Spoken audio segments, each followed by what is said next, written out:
નમસ્તે પ્રિય વિદ્યાર્થી મિત્રો, કેમ છો બધા? મજામાં છો ને? હેપી ન્યૂ યર, સાલ મુબારક. તમે બધા ખૂબ મજા કરી હશે દિવાળીની રજાઓમાં. હવે આપણે આપણો અધૂરો અભ્યાસક્રમ જે એકાઈ બાકી છે અને પુનરાવર્તન છે જે પૂરું કરી લઈએ. એટલે નવા સત્રમાં પછી તમારે નવા પુસ્તકો ભણવાના છે, તો જૂના પુસ્તકમાં બાકી રહી ગયેલા આ જે इकाई છે એ આપણે આજે पूरी कर लेशूँ। तो इकाई का नाम है 8वीं इकाई कक्षा 7 दोहा अष्ट। कबीर, तुलसी और रहीम। दोहे हिंदी भाषा साहित्य की अनमोल निधि है।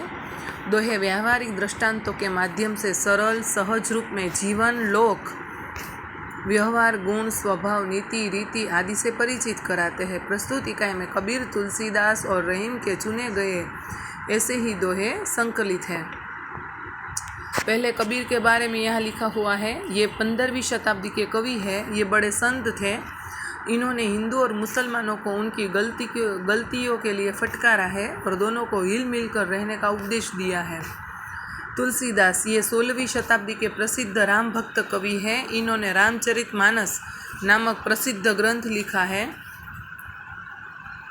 रहीम जी, इनका पूरा नाम है अब्दुल रहीम खान खाना। ये बड़े उदार और अनुभवी थे। हिंदी में इन्होंने बहुत ही सुंदर दोहे लिखे हैं। तो यहाँ पर पहले हम जो दोहे पढ़ेंगे वो है कबीरदास जी के दोहे। आप यहाँ चित्र देख सकते हैं, ये कबीरदास जी हैं। बराबर, देखते हैं कबीरदास जी ने क्या लिखा है। बड़ा हुआ तो क्या हुआ, जैसे पेड़ खजूर, पंथी को छाया नहीं, फल लागे अति दूर। अर्थात कबीरदास जी इस दोहे में कहना चाहते हैं कि जो खजूर का पेड़ होता है वो बहुत ऊंचा होता है, पर ऐसे ऊंचे पेड़ से क्या फ़ायदा, क्योंकि उसके छाँव में कोई आश्रय भी नहीं ले सकता और अगर किसी को भूख लगी है तो उसके फल भी नहीं खा सकता।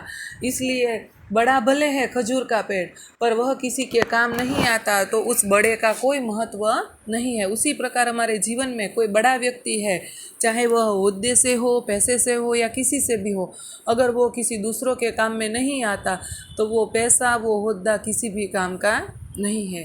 यह बात यहाँ कबीरदास जी हमें बताना चाहते हैं।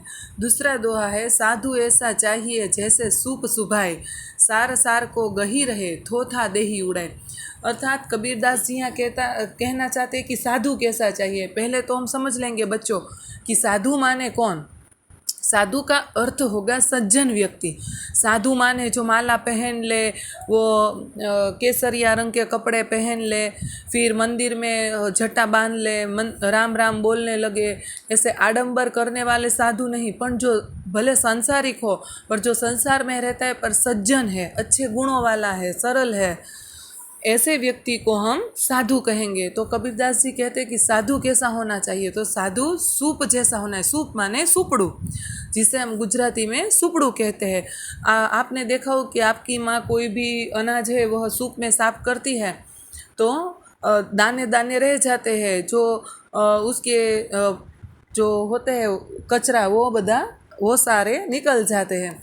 इसी प्रकार यहाँ साधु ऐसा होना चाहिए कि जो अच्छा है वो अपने में ग्रहण कर ले, सार सार को गही रहे, और थोथा दे उड़ाए माने बड़ी बड़ी बातें करने वाला कभी साधु नहीं होता, पर जो एक बात ऐसी कह दे कि जो जीवन भर में उपयोगी आए उसे हम साधु कह सकते हैं।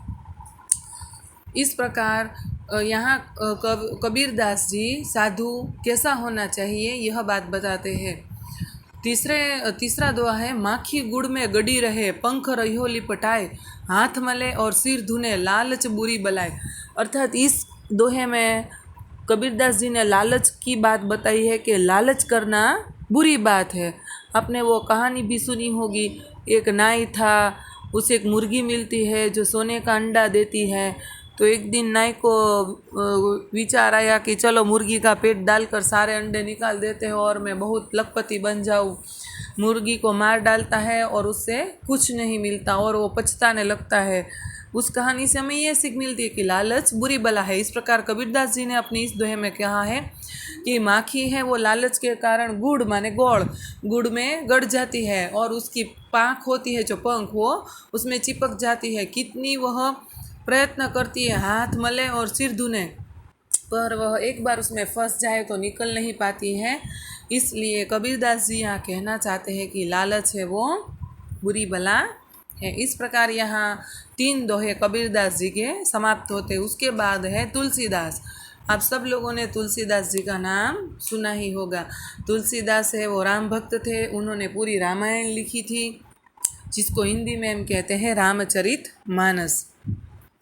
तुलसीदास जी कहते हैं पहले दोहे में कि तुलसी इस संसार में भांति भांति के लोग, सबसे हिल मिल चालिए नदी नाव संजोग। अर्थात इस दोहे में तुलसीदास जी कहना चाहते हैं कि दुनिया में अलग अलग प्रकार के लोग होते हैं। तुंदेर तुंडेर मतिर भिन्ना, अर्थात सभी प्रकार के लोग होते हैं, सभी की सोच अलग होती है। इसलिए इस संसार में जो अलग अलग लोग हैं, अलग अलग विचार धारा वाले लोग हैं, उन सब से हमें जीवन में हिल मिल कर चलना चाहिए। जिस प्रकार नदी है वो अपने पर नाव को चलने देती है, तभी तो नाव एक किनारे से दूसरे किनारे जा सकती है।